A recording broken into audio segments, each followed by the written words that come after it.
Hello everyone, welcome to Math. Today we will be covering GCSE Maths Foundation Predicted Paper 2026, Paper 1, Non-Calculator. So here is a typical checklist for GCSE Maths 2026. So below are the list of topics you need to know for numbers and algebra, for ratio, proportion, rates of change, geometry and measures, and also probability. Now we're moving on to the formula sheet. So these are all the formulas you are expected to memorize and know for GCSE Maths.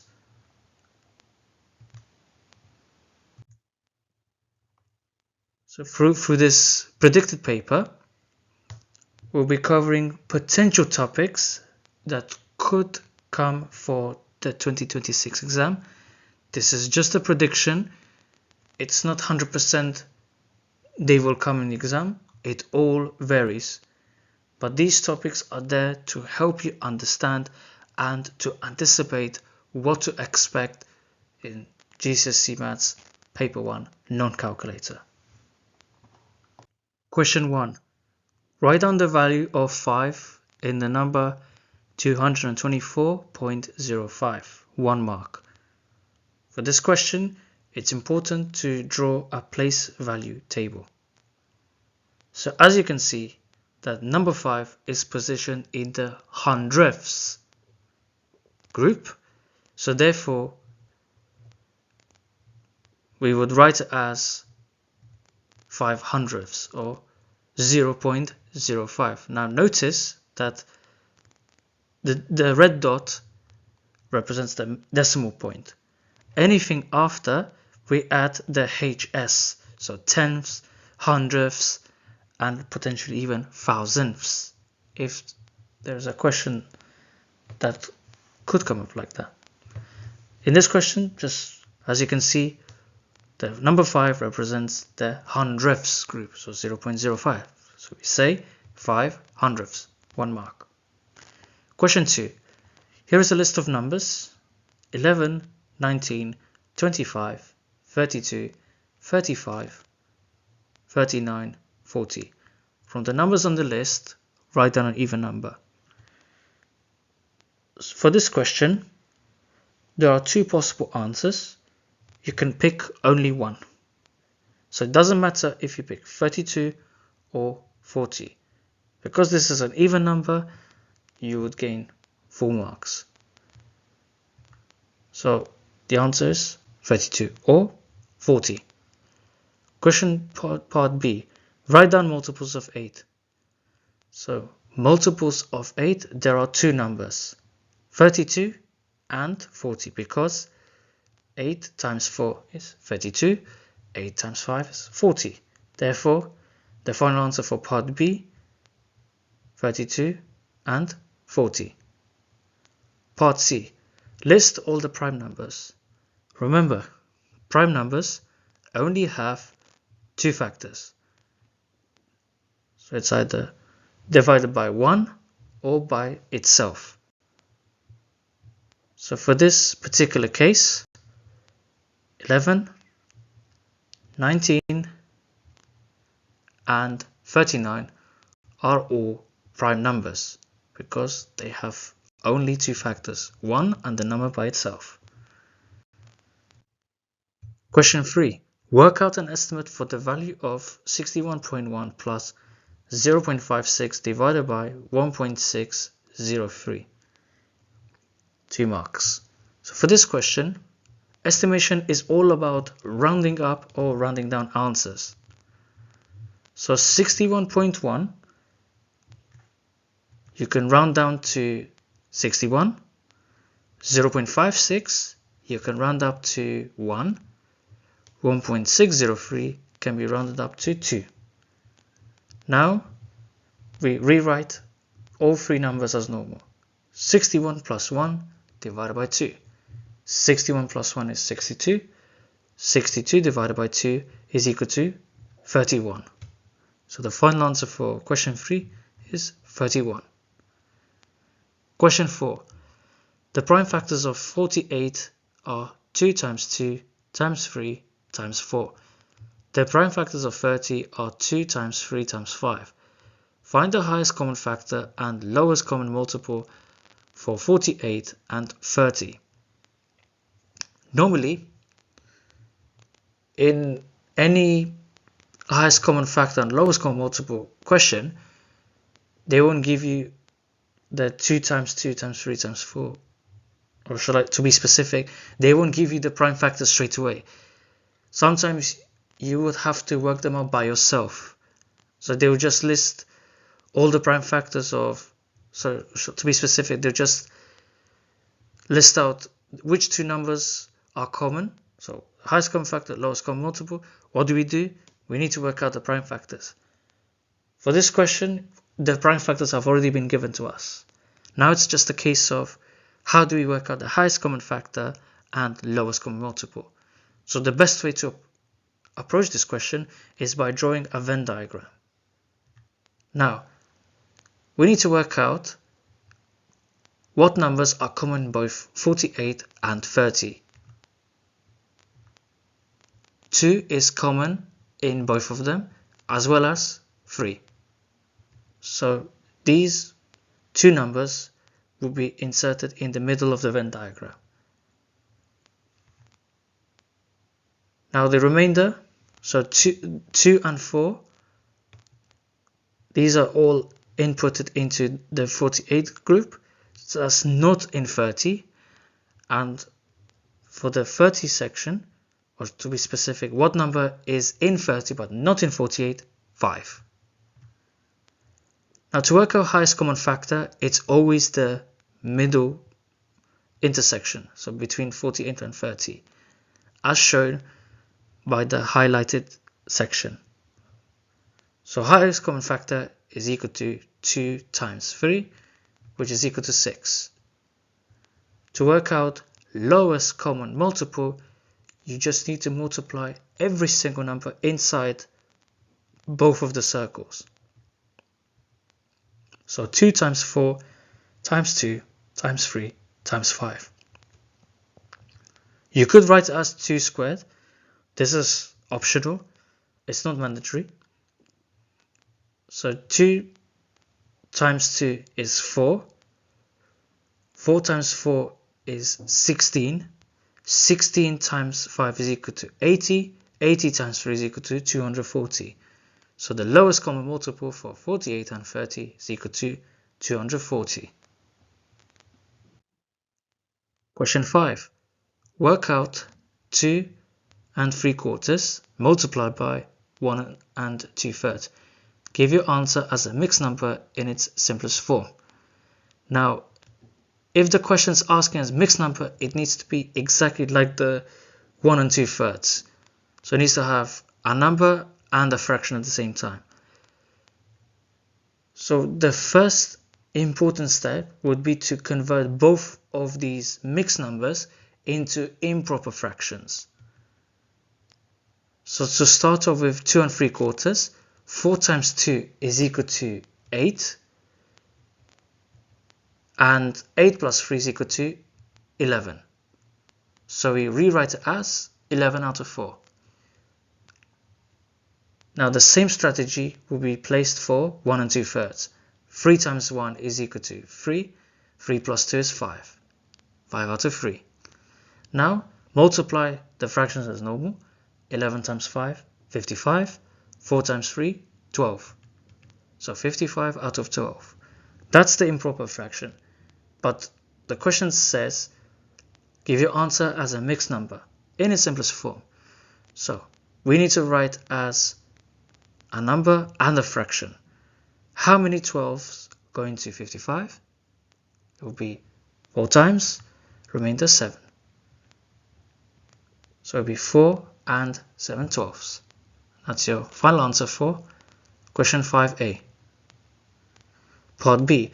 Work out 32 divided by 30 multiplied by 5 out of 16. Give your answer in its simplest form.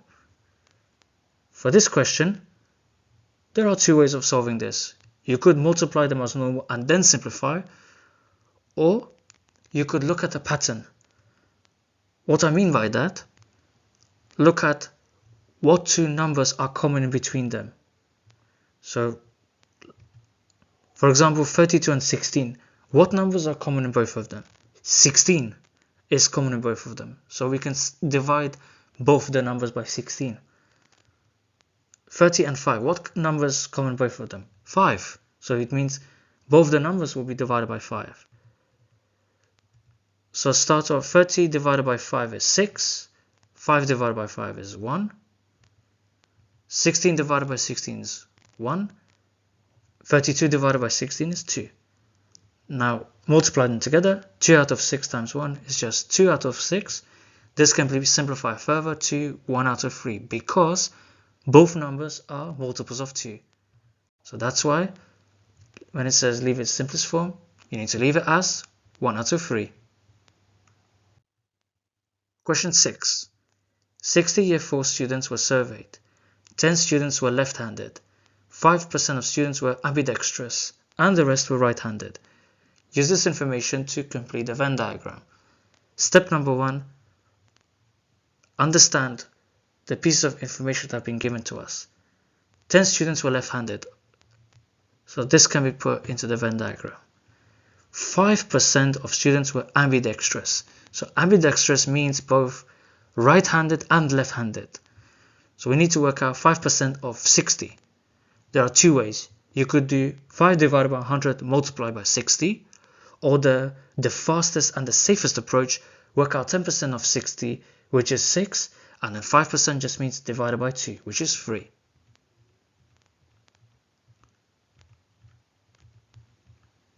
So this can be put into the middle section between the left-handed and right-handed, or in other words, 3 can be inserted into the ambidextrous section. Now we need to work out how many students are right-handed. So the total is 60, so we need to do 60 minus 10 minus 3. This is equal to 47. So 47 students are right-handed. And that completes the Venn diagram. Part B. A student has been chosen random from the universal set. Calculate the probability that the student is ambidextrous. So, how many students are ambidextrous? 3. What is the total? 60. So, 3 out of 60. Now, both of them are multiples of 3, so divide everything by 3. You're left with 1 out of 20.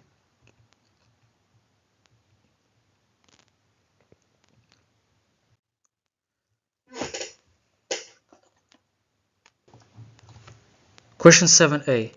Expand and simplify 4x plus 5 plus 2, 3 minus x. Step number 1. Break it down into two parts. So, first, expand 4 times x plus 5. So, 4 times x is equal to 4x. 4 times 5 is just plus 20. Now we're moving on to the second part. 2 times 3 is equal to 6. 2 times minus x minus 2x. Now simplify as normal. 4x minus 2x, 2x, 20 plus 6 plus 26. So 2x plus 26. That's your 2 marks secured for question 7a. Question 7b. Factorize fully 15x cubed y squared z minus 20y squared z squared. So, first important step, work out what is common in both of the expressions. So from between 15 and 20, 5 is common in both numbers. What's common between y squared and y squared? So you can see that y squared is common in both. What's common between z and z squared? It's just z. So now we know that 5y squared z is common in both of these expressions. Now we open the brackets. So the ones that are not shaded are the ones that we need to put inside the bracket. So from the 15x cubed y squared z, we're just left with x cubed to be inserted. but also 3, because 5 times 3 is equal to 15. So 3x cubed. There's a negative, there's a minus, so minus needs to be inserted. Now 20 divided by 5 is just 4, and we're left with z. Now close the brackets.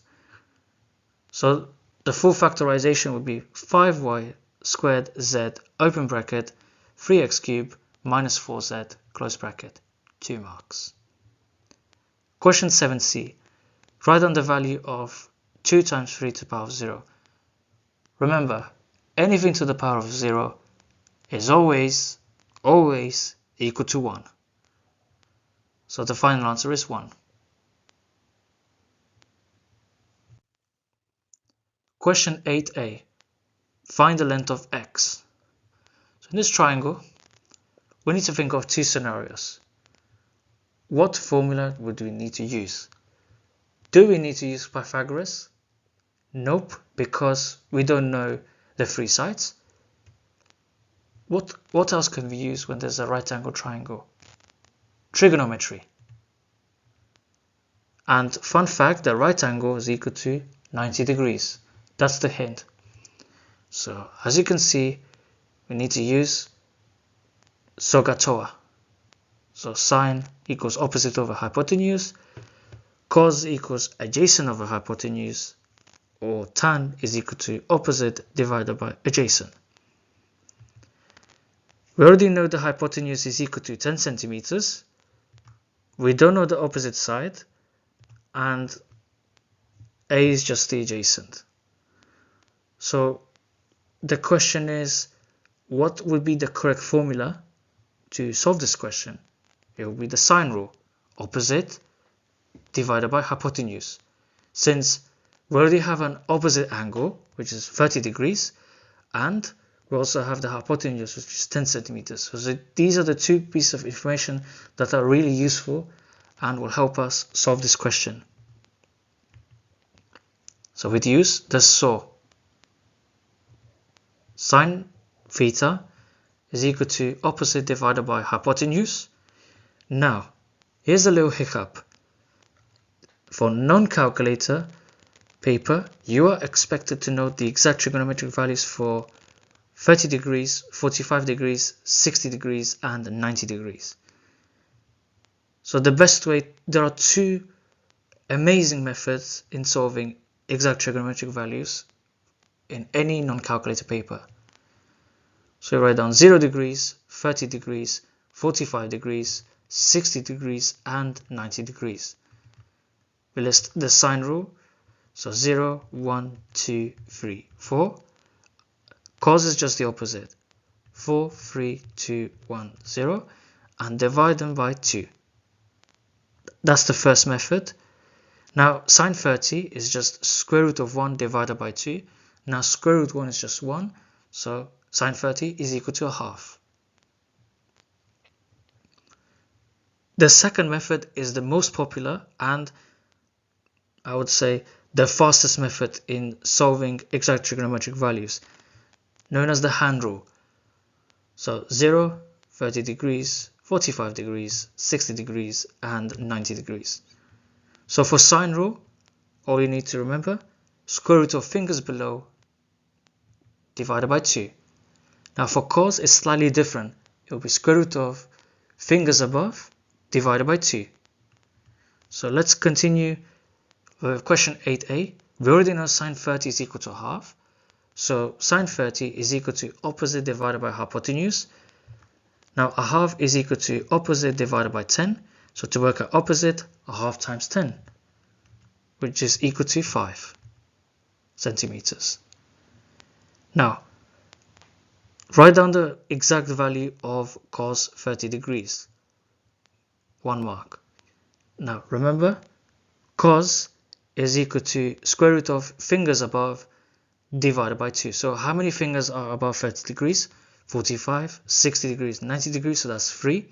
So square root 3 divided by 2, so it's equal to root 3 over 2.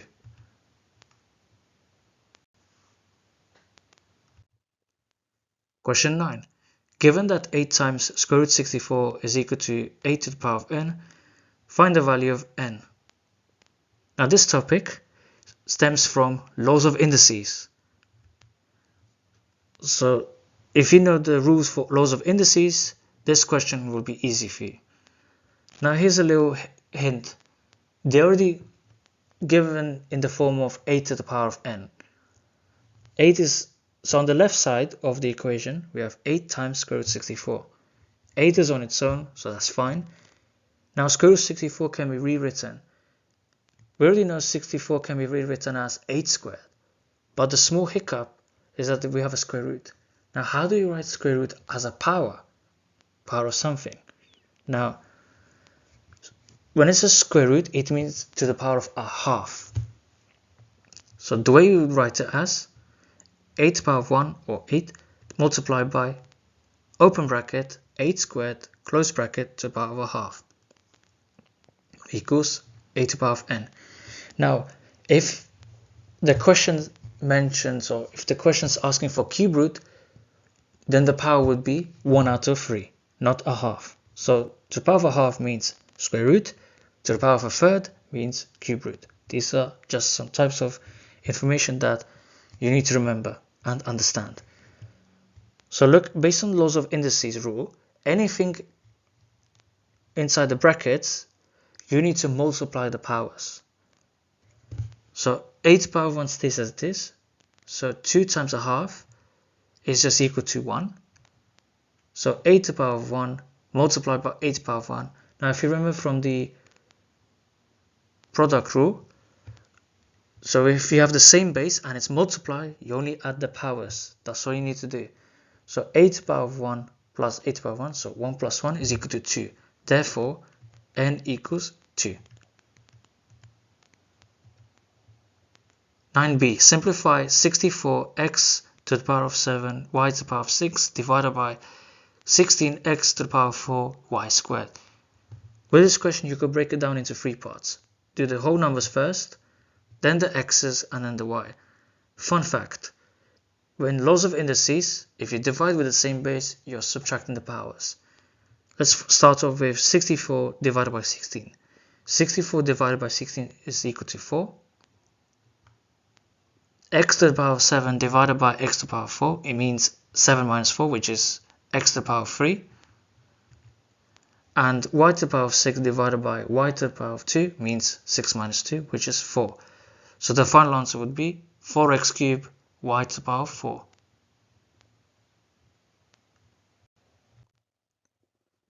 Question 10. Our smartphone battery is at 80% charge. After several hours of use, it drops to 20%. What percentage of the battery was used? So, step number 1, do 80% minus 20%. This is equal to 60%. The next step, 60 divided by 80 multiplied by 100. So the zeros will cancel out. So 6 divided by 8 multiplied by 100 is equal to 600 divided by 8. You can use the bus stop method to help you. So the final answer would equal to 75%. Question 11. A point has coordinates x equals 6 and y equals minus 2. Solarize the coordinates as minus 2, 6. Is Sarah correct? Explain your answer. So Sarah is incorrect because she should have written the coordinates as 6, minus 2. Or you could also say, no, Sarah is incorrect because she has swapped the coordinates. Coordinates must be written in the form x, y, open and close brackets. So therefore the correct coordinates are 6 minus 2. Question 12. The reciprocal of 8 is what? So reciprocal just means 1 over that particular number. So it will be 1 out of 8. Question 13. The diagram shows a circle. Angle A equals to x plus 85 and angle B equals to x plus 125. Find the value of x. First of all, We look at the diagram. It's a circle. Ask yourself, do we know a particular rule for angles in a circle? What do they add up to? Do we know any rule for that? We do. Angles in a circle, or angles around the point, add up to 360 degrees. Angle A and angle B are given to us already, but here's a lovely twist. If you see there's a right angle, what does a right angle equal to? 90 degrees. So that's the third wild card that we need to add. So x plus 85 plus x plus 125 plus 90 degrees equals 360 degrees. Now add everything on the left side. So x plus x is just 2x, 85 plus 125 plus 90 equals 300. Now we need x on its own. The 300 is positive, the 360 is left alone. 300 will be moved to the right side to make it minus 300. So 2x equals 360 minus 300. 2x equals 60. Now to make x the subject, x equals 60 divided by 2, which is just 30. That's your 3 marks secured for question 13. Question 14. A new school is going to be built.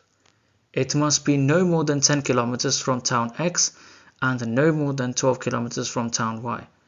On the map, 1 centimeter represents 2 kilometers. Shade the region of the diagram where the hospital can be built. Now, this question stems from bearing and loci and construction. So what we need to do, we need to convert kilometers into centimeters. So 10 divided by 2, 5, 12 divided by 2, 6. So let's label X and Y towns. So let's start off with Y. So we already know the distance, 6 centimeters. We need a ruler and a compass.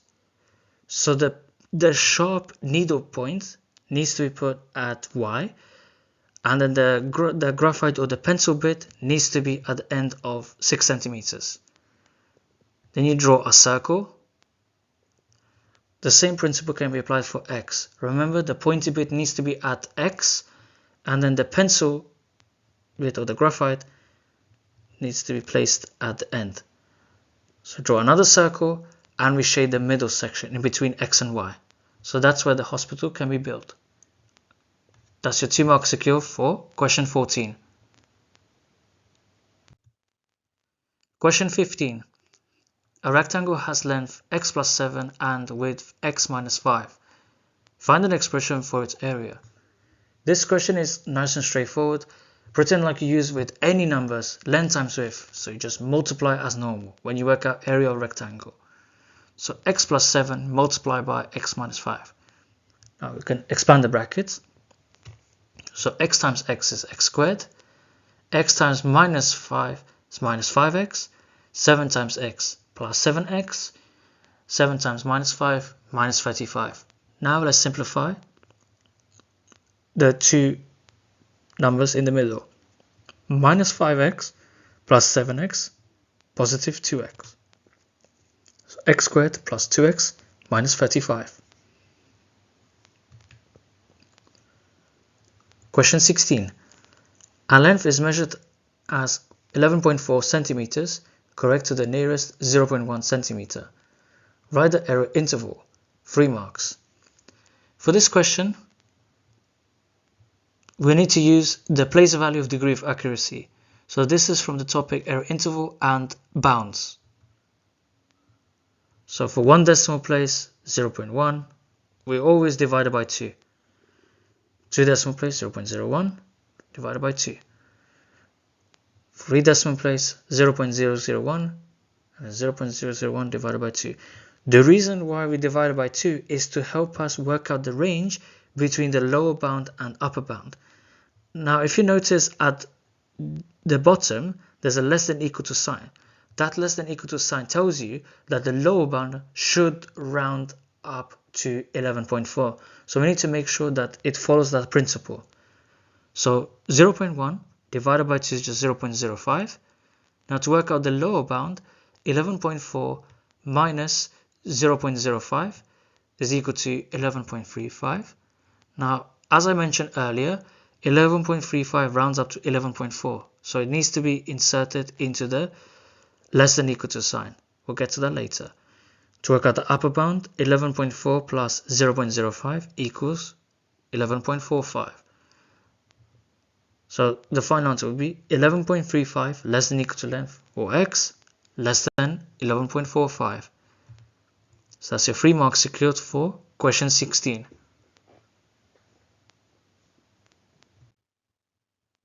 Question 17. Complete the table of values for y equals x squared minus 2x plus 1. So for this question, all you need to do, plug in all the x values into the formula y equals x squared minus 2x plus 1 to work out the y values. So if x equals minus 1, plug in all the values you know. This is equal to 4. Remember, minus 1 squared is positive 1. Minus 2 multiplied by minus 1 is positive 2. So 1 plus 2 is 3. 3 plus 1 is 4. Now, when x equals 0, y equals 1. So that tells you that the y-intercept will be at 0, 1. So the y-coordinate is at 1. When x equals 1, y equals 0. When x equals 2, y equals 1. And when x equals 3, y equals 4. Now we draw a bell-shaped curve, or parabola curve, in the form of a U-shape. So that's part A done. Part B, use the graph to find an estimate of the turning point of the graph y equals x squared minus 2x plus 1. There are two methods of solving this. The first method is the fastest method. All you need to look at is look at the ending point of the U-shape. So the turning point is at 1, 0. The second method, this is for higher students only, completing the square. So x minus 1 squared minus 1 squared plus 1. So based on that, we already know the turning point, x equals 1, y equals 0. So the turning point is at 1, 0.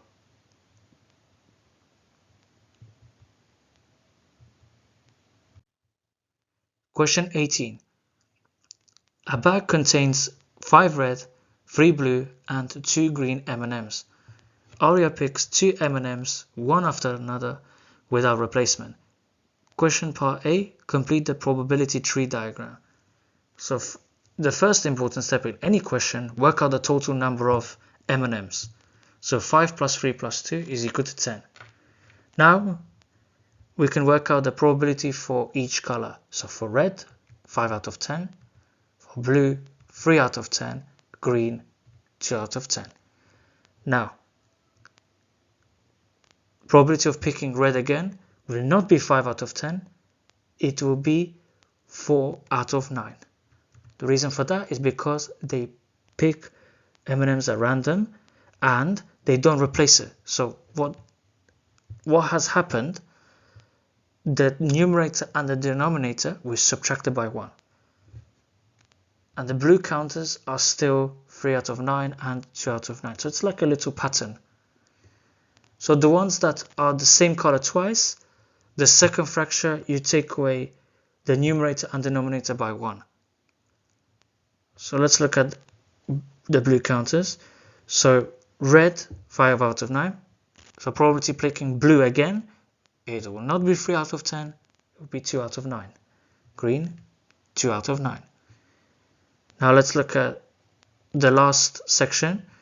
So red, 5 out of 9, blue, 3 out of 9, and green, it will not be 2 out of 10, it will be 1 out of 9. So that completes the tree diagram. Part B. Aria says the probability that both M&Ms are red is 2 out of 9. Is Aria correct? Now, probability that M&Ms are red. So, probability of red and rule means multiply. Therefore, 5 out of 10 multiplied by 4 out of 9. So 5 times 4 is 20, 10 times 9, 90. So zeros we can cancel out. So we're left with 2 out of 9. So is Aria correct? Yes, Aria is correct because the probability that both M&Ms are red is exactly 2 out of 9. So therefore she's correct. Question 19. Here are 4 number cards. The mean average is 10. The range is 8. The mode is 9. Work out the numbers. 4 marks. You can use these slides or formulas to help us solve this question. Now normally for mean, work out sum of all the values divided by how many values there are. The mean average is 10 and there are 4 numbers. So it's sum of all values divided by 4 equals 10. We need to work out sum of all values. So 10 times 4 is equal to 40. So the total for the 4 number cards is equal to 40. Now we already know the mode is 9. So 9 is repeated twice.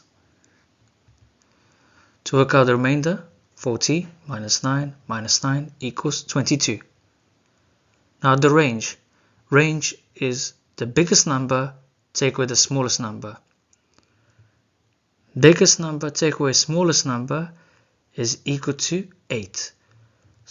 But we need to rearrange it. So 8 plus x equals 22. X equals 22 minus 8, which is equal to 14. So x equals 14. So the numbers are 8, 9, 9 and 14.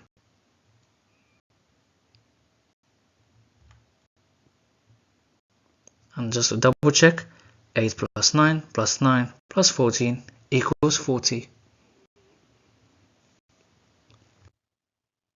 Question 20. A is equal to 2b minus cd. B equals 5, C equals 2, D equals 3. Work out the value of A. 3 marks. So for this question, all you need to do, plug in everything you know. We know B is equal to 5, so A equals 2 times 5 minus 2 times 3. 2 times 5 is equal to 10. 2 times 3 is 6. So 10 minus 6 equals 4. That's the 3 marks secured for question 20. Question 21. Y is directly proportional to the square of x. When y equals 162, x equals 9. Part A. Find the formula for y in terms of x. Part B. Find the value of x when y equals 18. Here's a fun fact for you to know. Direct proportion is like solving y equals mx plus c. You insert the x and y coordinates and the gradient to work out the y-intercept. Once you worked out the y-intercept, you put back into the equation. This topic is exactly the same.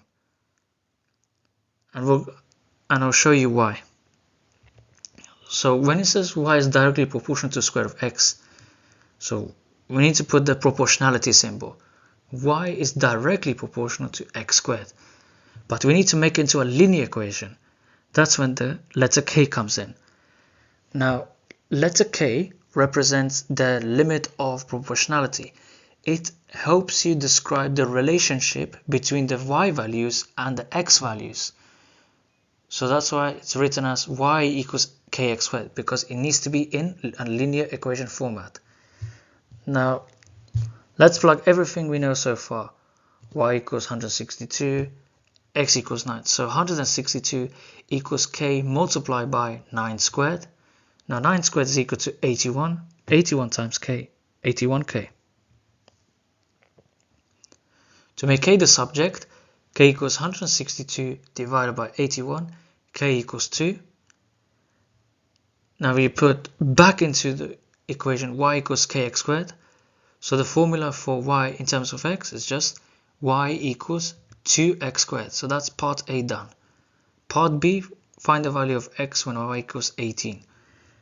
Let's plug 18 into the formula. 18 equals 2x squared. Make x squared the subject. 18 divided by 2 equals 9. Now x squared equals 9. X equals square root of 9. So therefore x equals 3. Question 22.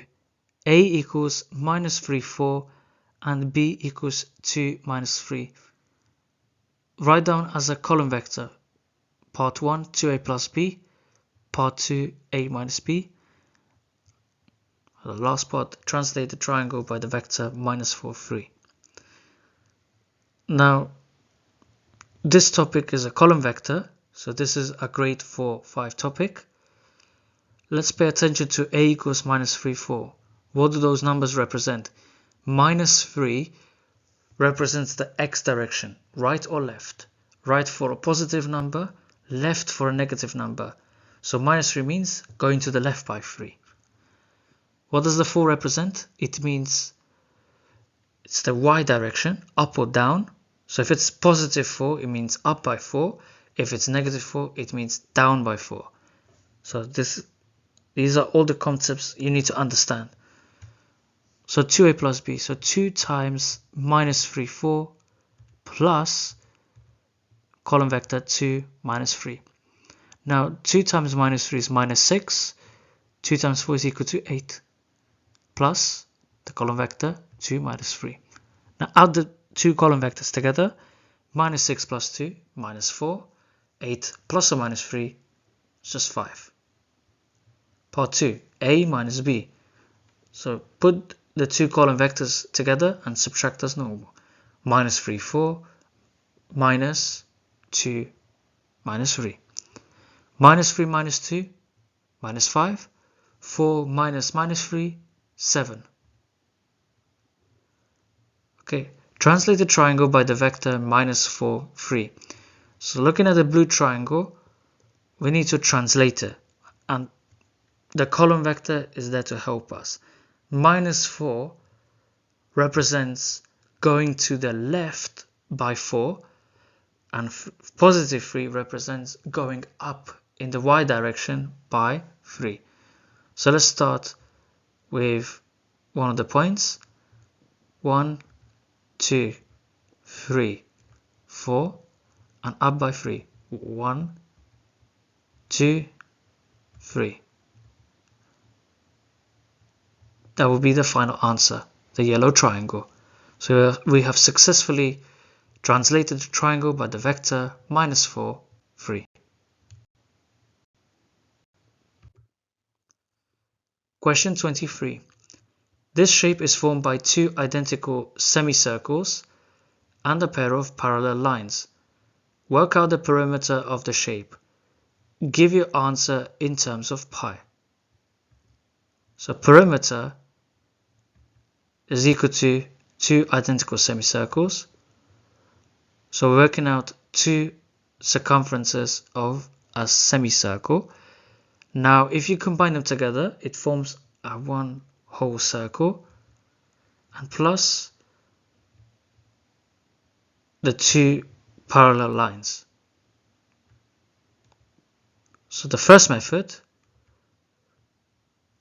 now circumference of a circle can be written as pi d or 2 pi r.